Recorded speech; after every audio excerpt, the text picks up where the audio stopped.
Hey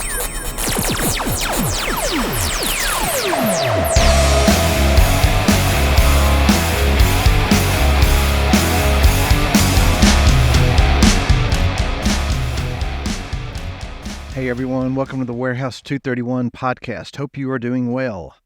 We've got another variety-packed episode today. Some of the songs today are going to be featuring videos that were shot here at Warehouse 231. Also today I will be interviewing new recording artist Lance Hester. I say new because Lance just released his first song where he pretty much recorded everything himself. Before we get into that though, be sure to click the subscribe button below and go like us on Facebook. That being said, here's my interview with Lance Hester. Okay, so today my guest in the studio is Lance Hester. Lance is not only a musician, he is a sound man, car enthusiast. There you go. And he was also a fighter pilot. I was. So so welcome to the studio. Thank you. Good to be here, Earl. The first thing was, I'm excited I have a fighter pilot studio. But first, before we get into all of that stuff, just give me the 45-second bio of Lance Hester. Okay, I guess born and raised in Montgomery. Grew up, went to school here, graduated from Carver back in '81, which that dates me. But yeah, just local dude. Joined the military right out of college, went to Huntington for a couple of years. Back in the day, you could go in the military as an officer with a 2-year degree as long as you said you would basically finish up when you got back. So that's what I did. Went off to school from Alabama to Sacramento, California, had a culture shock for a couple of years. Came back, flew F-4s, was a backseater in F-4s. Then when the unit transitioned F-16s, did that. About 1,200 hours in F-16s. Got a full-time job in Gulfport, Mississippi, so I was down there for 17 years. Also in the military, basically on active duty guard, and flew C-141, C-17s. Moved back to the local area when my dad got sick, and hanging out now doing music. Tell me about flying F-16. Fighting Falcon, is that what? Yeah, Fighting Falcon. Is there like a wow moment when you piloting one by yourself and it's just like you're just...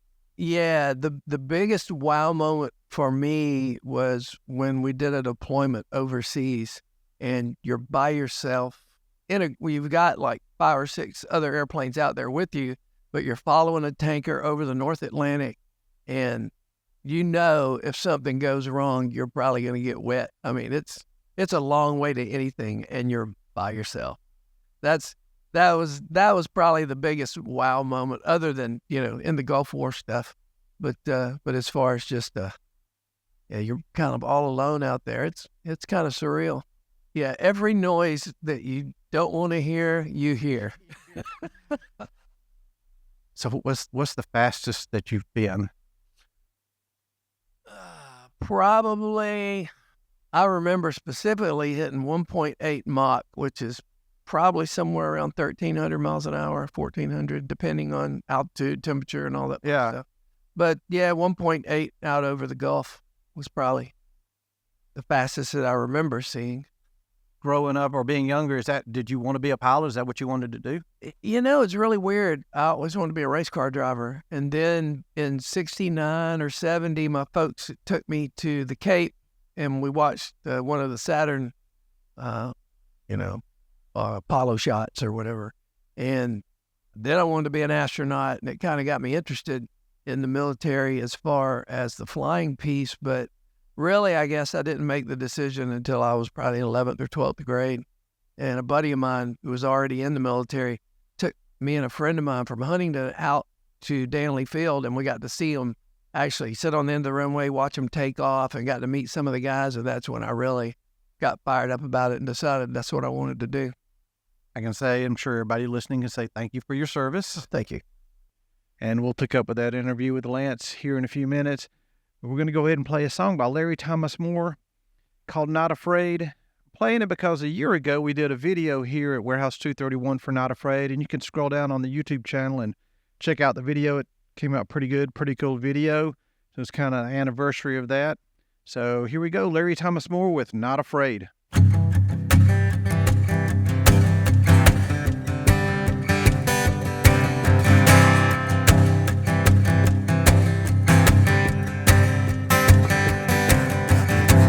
Just because you can't see me doesn't mean I'm not here. Just because you can't see the fear in my eyes doesn't mean I'm not scared.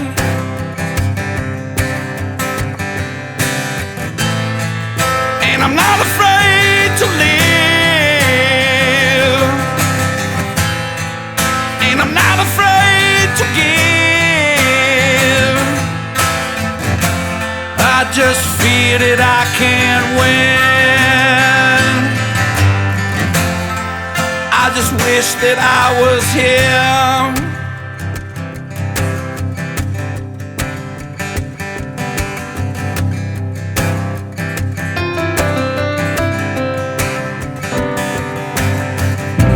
These walls sure do have a story to tell. Slowly and quite noticeably, they're becoming my cell.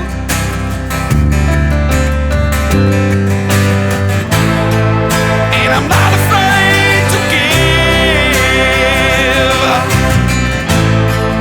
And I'm not afraid to live. I'm just tired and I need this win. Oh, I just wish that I was here.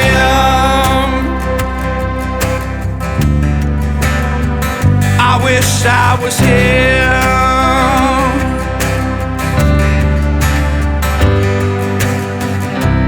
When we look back on this, we'll let you see.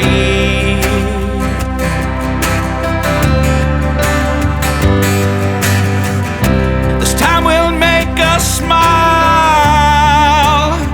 on our darkest of days.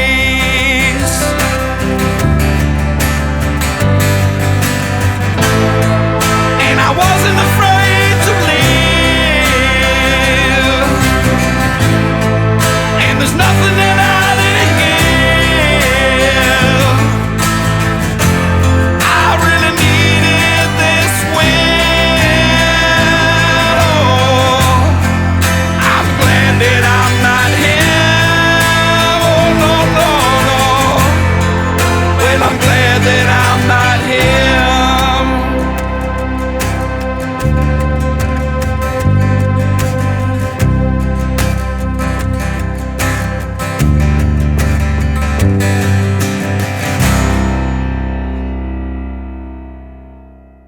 That was Larry Thomas Moore with Not Afraid, a song released in spring of 2023. Recorded everything here at Warehouse 231. We also shot a video here in the warehouse. You can go check that out on our YouTube channel, or if you're on our YouTube, just scroll down and take a look at it. And now let's go ahead and continue with our interview with musician, fighter pilot, and race car driver Lance Hester. So really, I guess you wanted to be a race car driver. I say car enthusiast, car guy. I know you have a vet that you drive, and you've been out to Corvette driving school and done the whole race. So Right. So your car thing came from? I started driving actual race cars when I was 17, 18. Friend of mine that I went to church with had what's called a micro midget. Looks like a sprint car. It's a dirt track car. So that's what I started in. And then I went up to the bigger cars, had 600 motorcycles, like CBR 600. Were you racing? Oh, yeah. Yeah. There used to be a track out on Wards Ferry Road where the golf course is now, out by the casino, called Blue Ribbon Motor Speedway. It was a really small 8th mile little go-kart track, basically, that we raced on I think it was either Friday or Saturday nights, I can't remember, but once or twice a month. And so that's where I started. And then I ended up actually running 6 World of Outlaw sprint car shows with my big car, which had a V8 and all in it. So, yeah. Adrenaline junkie, Yeah, I guess. so, yeah, all that leads you to being a musician, right? There you go. And, we're going to, Lance, he helps run sound for the shows here at Warehouse 231, and we had a show the other night, and we were talking about, his first song was just released a couple of weeks ago, and so we were kind of discussing the release of it, and just kind of music in general, and I said, well, hey, we just need to stop right here, and we need to turn that into an interview for the podcast, and that's where this kind of all came about. So music-wise, have you always been interested in music? When I was 5 or 6, my mom decided that it would be a great idea for me to take piano lessons. So she actually is the one that got me started way back then. So I took like 5 or 6 years of piano lessons, and then in 6th grade they had guitars. So, and that was at Seth Johnson, and I remember Miss Harris was my teacher. So that's the first time I picked up a guitar. And then singing wise, I sang in church growing up, did ensembles, and then actually did music theater at Floyd and when we were at Carver. If you remember the Lamplighter Dinner Theater, we did 4 or 5 shows out there. What was the first record or first piece of music that you bought? Was it a record? The first record, yeah, I would say when I was either 12 or 13, my aunt bought me my first album, and it was Chicago. Second was Rumors by Fleetwood Mac. So what were your influences growing up? Musically? My mom and dad always listened to just the regular radio stuff. My dad was a big band guy, so he liked Glenn Miller and stuff like that. So we always had some of that stuff playing. But most of my stuff was early rock, what's called, I guess, classic rock now, 70s and 80s rock, blues-based rock. Your musical influence, really, when you're in your teenage years, younger years, that's kind of gets you started with it. And that's, if you're going to be a musician, it's just stuck with you for the rest. That's kind of what you play. Right. Yeah. Maybe right. Well, and as an artist, when you're writing something, you get something in your head, you want to try to match that. And if that's what you've grown up listening to, it just has a tendency to kind of follow that pattern, I guess. Music today, we were talking about this, is kind of I say it as it's a passive experience, or right. You listen to music as passive. It's not even an experience. Yeah. What are your thoughts? Well, it was like on your last show with you and Joe talking about album art and all the stuff. When you bought an album, part of the fun of it was opening it up first time, listening to it, and either reading the lyrics while you're listening to it and listening to it on the front, on the back. I mean, going through the whole thing and getting that entire hour or hopefully more than that of music where you just kind of get to zone out and just do nothing but that. And yeah, I think with technology and everything else, somebody will get something off Spotify or whatever, and they really don't even hear it. It's kind of like in the background while they're on their phone or texting or, whatever, rather than actually getting immersed in that whole thing. Spotify is, quote unquote, feeding you what it thinks you want to hear versus you making a choice. Yeah, everything's AI driven. Yeah. It's. You remember mixtapes? Yeah. Oh, mixtape. Yeah. Yeah. Mixtape. Yeah. If you people out there listening, did mixtapes, drop it in the comments and put your songs on there. There you go. I mean, the big thing was you'd get your boom box or whatever you had, and you could drop a tape in on the other side, and you could hit record and record your songs. Yeah. I still actually have an 8-track machine at the house in my shop, and I actually have. You have 8 tracks? I've got about 6 of them.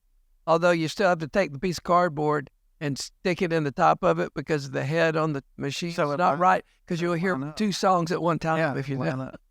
When you see the pencil and the cassette tape, absolutely, when it ate it and you had to rewind it back up in there. Hey guys, thanks for tuning into this episode. If you have not subscribed, click on the subscribe button below. Also go to our Facebook page and like the page, Warehouse 231. You can also go to warehouse231.com and sign up for our email list. We'll get back with our interview with Lance in just a minute. But I'm going to go ahead and play you another song from a band here in Alabama. They've played here at Warehouse 231. They also shot their latest video here at Warehouse 231 for the song Nevermore. So here is Nevermore by Closure. Hold on, I'm waiting. Time gets so constraining. You got me on chokehold. Hold on, I'm waiting, and nothing is the same. And this will be nevermore. Well, even when the times get tough, well, even when I wasn't enough, just go ahead and say it straight. I know I can't go and change it, and you just damn well faked it. Please don't go and waste my days. Hold on, I'm faded as I watch you wasted. Go on, ask for more. Hold on, I'm wasted. I can't believe I'll say this. We are nevermore. Well, even when the times get tough, well, even when I wasn't enough, just go ahead and say it straight. I know I can't go and change it, and you just damn well faked it. Please don't go and waste my days. Invitations were made. Betray yours were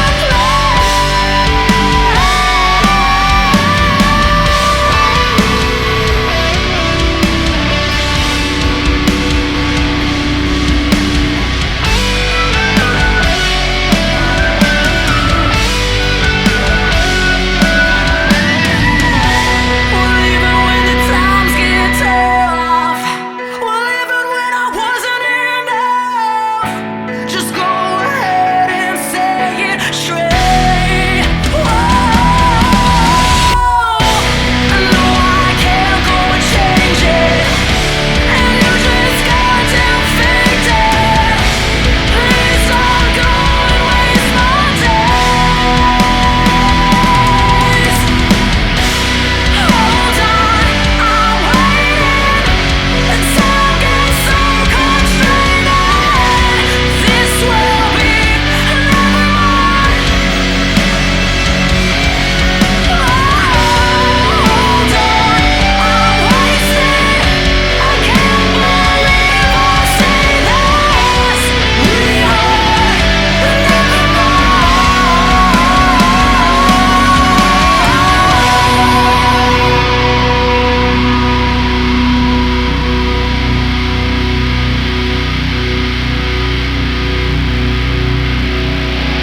And that was Nevermore by Closure, another band based here in Alabama.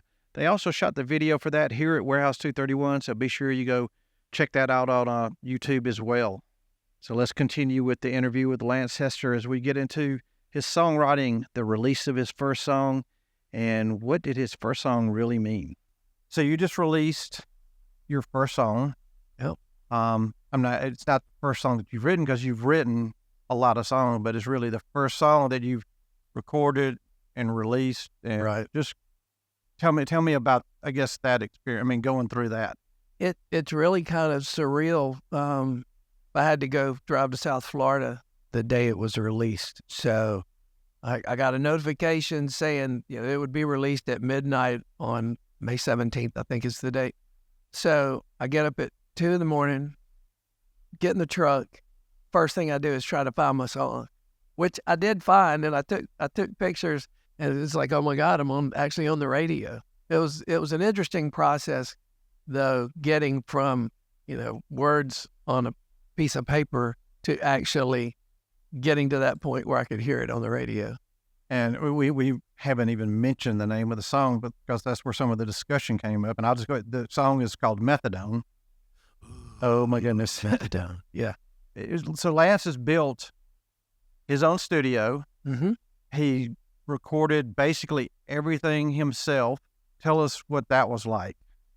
How? And it's an ongoing process, obviously. It is an ongoing process. I remember the first time I was just trying to learn how to use the software, and I finally figured out how to just make it work. And because I really didn't like listening to myself on, I'll just say tape, because it's not really tape, but when nobody likes the sound of the. Oh my God! It's like, is that what I say? That's not sounding anything like what I thought in my brain when I started this.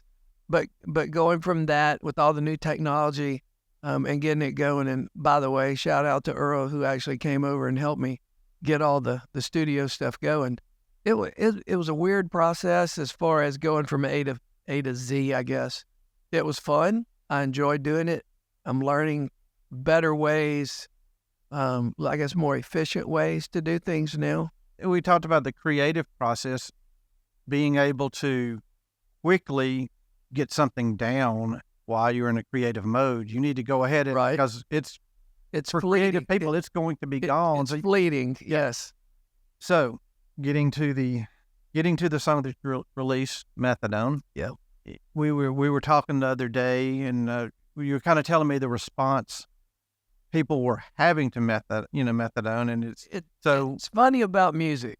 And as an artist, obviously, when you're writing stuff down or when you're doing it, whatever, obviously you get the idea from somewhere. And I'm not gonna say where I got the idea from, and I'm not even gonna say why I wrote it and what it means to me, because I think that takes away from the way people perceive it.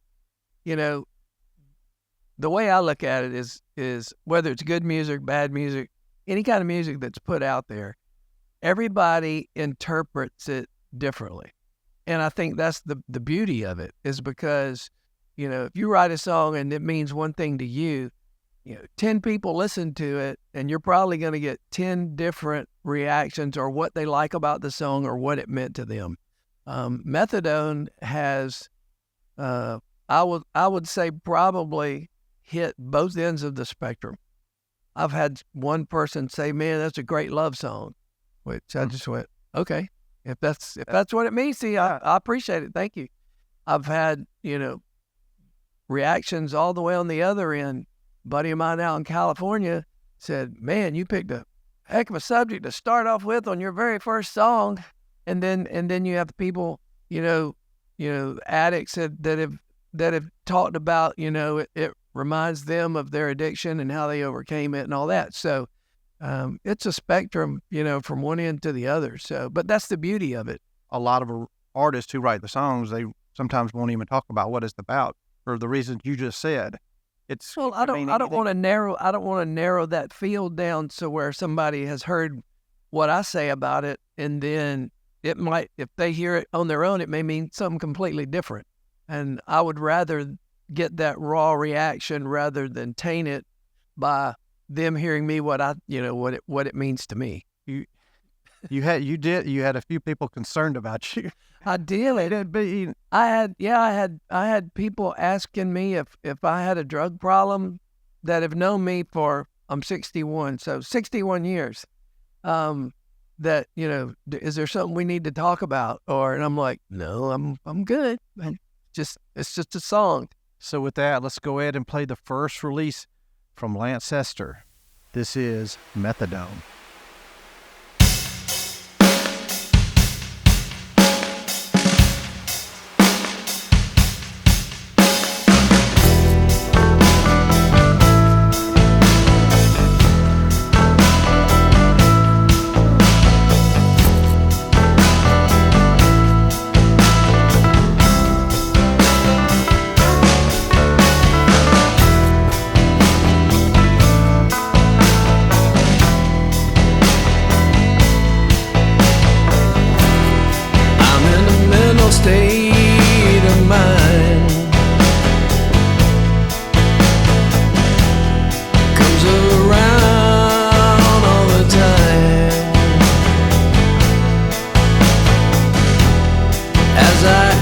age I realize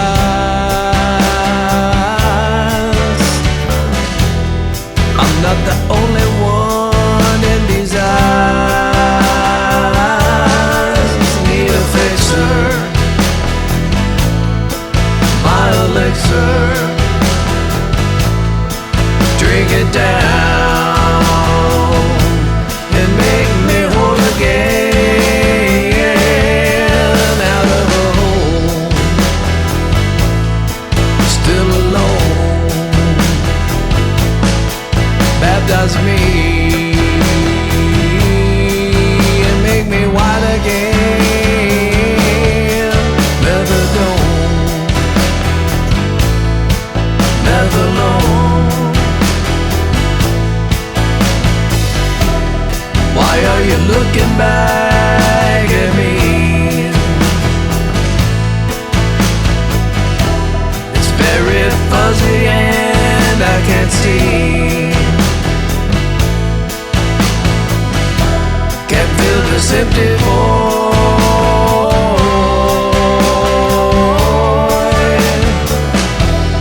Maybe I'm just paranoid. Need a fixer, my elixir. Drink it down and make me white again. Out of a hole, still alone. Baptize me and make me whole again. Methadone, methadone.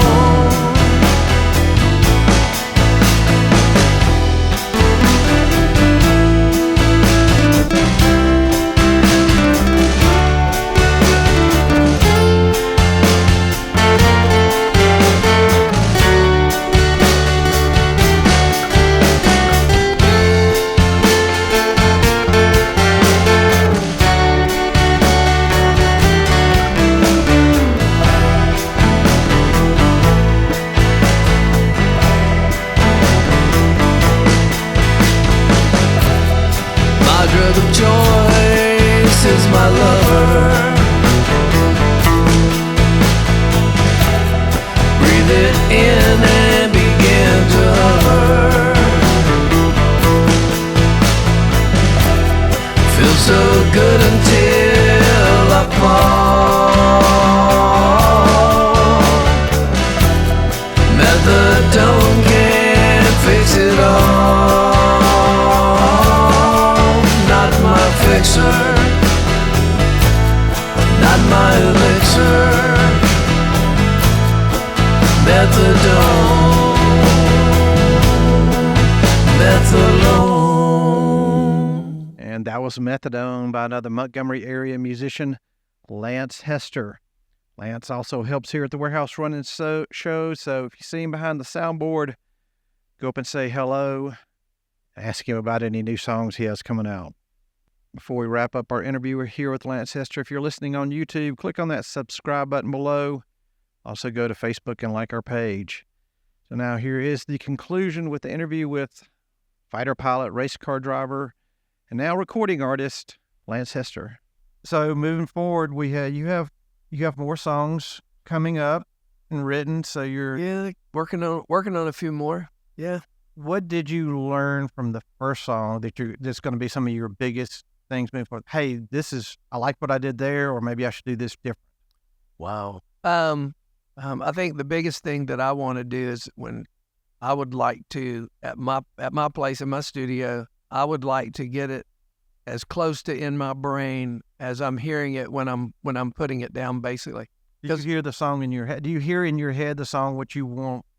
I want do it to be like at some point. It's not always right up front. Usually, the way, and I'll just tell you, the way I do music starts with lyrics. Because I'll be sitting in my lounge chair and I'll go, oh, that's a great idea, and I'll break out my phone and I've got a whole file called Lyrical Thoughts on my iPhone. I just start going, and I get if it's flowing out, I'm just typing it in. If I like the way it flows, then I'll restructure it, to make it seem a little more coherent.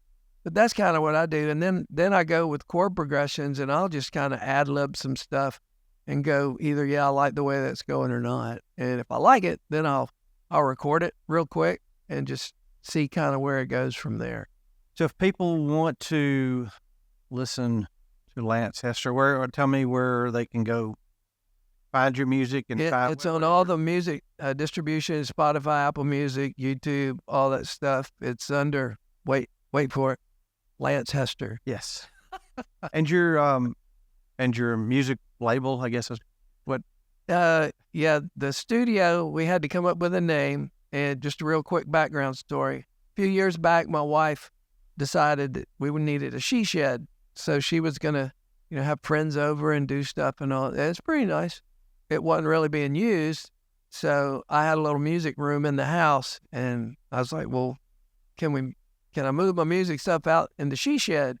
And she said, well, yeah. So that's where we are now, in the she shed. So the name of it is the He Said She Shed Studio. Say that quickly. I like that.